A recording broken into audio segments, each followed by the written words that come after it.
여러분, 한번 생각해 보세요. 우리가 발 딛고 사는 이 세상 말이에요. 이 세상이 수많은 개별적인 것들의 합집합일까요? 아니면 사실은 거대한 단 하나일까요? 자, 오늘 바로 이 엄청난 질문을 두고 벌어진 두 거장의 대결, 아리스토텔레스 대 스피노자. 지금부터 그 흥미진진한 이야기 속으로 들어가 보겠습니다. 네, 바로 이 질문. 세상은 하나인가? 아니면 여럿인가? 이게 정말 수세기 동안 철학자들의 머리를 아프게 한 논쟁의 핵심이거든요. 모든 건 바로 이 대립에서 시작된다고 해도 과언이 아니죠. 자, 그럼 첫 번째 선수부터 만나볼까요? 바로 아리스토텔레스 팀입니다. 아리스토텔레스의 주장은 아주 간단하고 명쾌해요. 세상은 우리가 보는 그대로다. 즉, 눈에 보이는 이 수많은 개별적인 것들, 이게 바로 진짜 현실이라는 거죠. 그럼 아리스토텔레스가 말하는 실체는 대체 뭘까요? 사실 굉장히 직관적이에요. 그냥 우리가 손으로 가리킬 수 있는 거 있죠? 저기 저 나무, 바로 이 사람처럼요. 이렇게 독립적으로 스스로 존재하는 개별적인 것, 이게 바로 실체라는 겁니다. 다른 무언가에 기대지 않고 그 자체로 딱 서 있는 존재 말이죠. 아리스토텔레스는 이걸 설명하기 위해서 아주 재밌는 개념을 가져오는데요. 바로 형상 진료 이론입니다. 복잡하게 들리지만 요리법을 생각하면 아주 쉬워요. 자, 여기 진료라는 밀가루 반죽 같은 원재료가 있습니다. 여기에 형상이라는 빵틀, 즉 설계도를 딱 찍어내면 어떨까요? 세상에 단 하나뿐인 고유한 빵, 즉 개별적 실체가 탄생하는 거죠.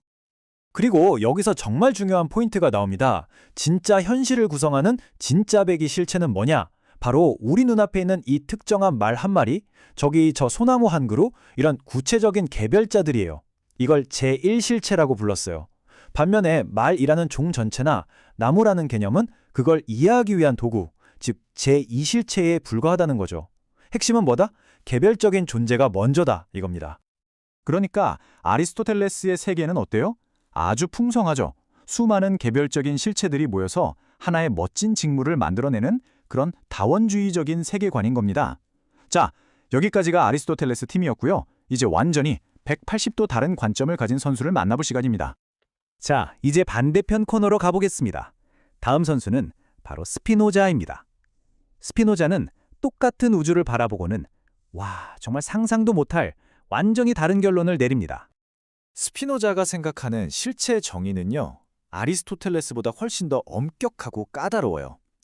그에게 실체란 그 존재나 개념을 이해하는데 다른 어떤 것도 필요 없는 오직 자기 자신만으로 완벽하게 설명되는 것이어야만 했어요. 그야말로 궁극의 독립체인 셈이죠.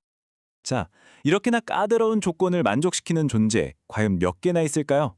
스피노자의 대답은 아주 단호했습니다. 딱 하나. 전 우주를 통틀어 실체는 오직 하나뿐이라는 결론에 이르게 된 거죠. 그리고 이 유일무이한 모든 것을 포함하는 실체에 그가 붙인 이름이 바로 그 유명한 데우스 시브나투라, 즉 신 혹은 자연입니다. 여기서 중요한 건 혹은이에요. 신이고 자연이고 자연이고 신이다. 스피노자에게 이 둘은 완전히 똑같은 존재를 가리키는 다른 이름일 뿐입니다. 그럼 대체 우리는 뭐냐? 나, 여러분, 저 행성, 이 생각들, 이런 개별적인 것들은 뭘까요? 스피노자에 따르면 이건 독립적인 실체가 아니에요.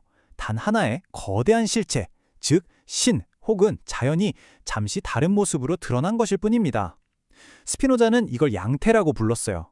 비유하자면 바다에 수많은 파도가 치지만 그 파도 하나하나가 독립된 존재가 아니라 결국엔 전부 하나의 바다인 것과 똑같은 이치죠. 자, 좋습니다. 그럼 이제 두 거장의 생각을 테이블 위에 딱 올려놓고 어떤 점이 어떻게 다른지 한번 제대로 비교 분석해 볼까요? 자, 이 표를 보시면 차이점이 한눈에 들어오죠. 실체 개념부터가 완전히 달라요. 아리스토텔레스는 많다, 스피노자는 오직 하나다. 그리고 존재의 구조를 보세요. 아리스토텔레스의 세계는 뭔가 끊임없이 변화하고 발전하는 동적인 느낌이라면 스피노자의 세계는 이미 정해진 법칙에 따라 움직이는 아주 정적인 거대한 시스템 같아요. 신에 대한 관점도 극과 극이죠. 아리스토텔레스의 신은 저 세계 너머에서 모든 걸 시작하게 한 존재인 듯 반해 스피노자의 신은 그냥 이 세계, 자연 그 자체예요. 이러다 보니 필연성 문제도 달라져요. 아리스토텔레스는 가능성을 열어두지만 스피노자에게 우연이란 없어요. 모든 건 처음부터 그렇게 될 수밖에 없었던 거죠. 와, 정말 엄청난 대결이었죠? 그럼 이 두 거장의 치열한 논쟁을 통해 우리는 존재란 무엇인지에 대해 어떤 결론을 내릴 수 있을까요? 결국 이 둘의 차이는 세상을 보는 관점의 시작점이 어디냐, 이걸로 요약할 수 있을 것 같아요. 아리스토텔레스는 눈앞의 수많은 다양성에서 출발해서 그 안에 공통점, 즉 통일성을 찾아가는 방식이에요. 반면에 스피노자는 정반대죠. 거대한 통일성이라는 단 하나의 진실에서 시작해서 우리가 경험하는 이 모든 다양성은 그저 그 통일성의 다른 얼굴일 뿐이라고 설명하는 겁니다. 자, 이 오래된 철학적 논쟁은 결국 우리 자신에게로 돌아와 이런 질문을 던집니다. 나는 누구인가? 나는 이 우주 속에서 정말로 고유하고 독립적인 하나의 실체일까요? 아니면 스피노자의 말처럼 거대한 바다의 일부였다가 잠시 파도의 모습으로 나타났다 사라지는 그런 존재일 뿐일까요? 이 질문에 대한 답, 여러분은 어디에 더 마음이 끌리시나요? 네?